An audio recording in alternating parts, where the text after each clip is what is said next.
Kasabay ng paglipas ng bagyong, pagsigla na rin sa takilya sa third day ng Metro Manila Film Fest. Nakatulong ang magagandang reviews lalo na sa social media ng mga unang nakapanood.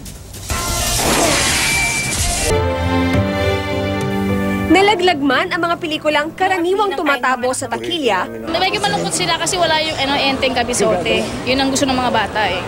Pero manonood pa rin kami. Nasapul pa rin ng Magic 8 ng Metro Manila Film Festival ang kanilang target ticket sales. Reassess namin yung mga targets kasi hindi naman natin pwedeng ipataw yung targets ng mga nakaraang taon. Lalo pa itong gumagawa ng ingay dahil sa magagandang review ng netizens. Sa ilang pelikula, tumatak ang mga pagganap ng mga bida. May nagimbal sa ibang level na katatakutan. Nanggigil sa bagong formula ng kilig via animation o messaging na antig sa makatotohanang drama ng buhay. Kabilang ang isang tumalakay sa extrajudicial killings. Ikaw, may napanood ka na ba? Victoria Tulad, GMA News.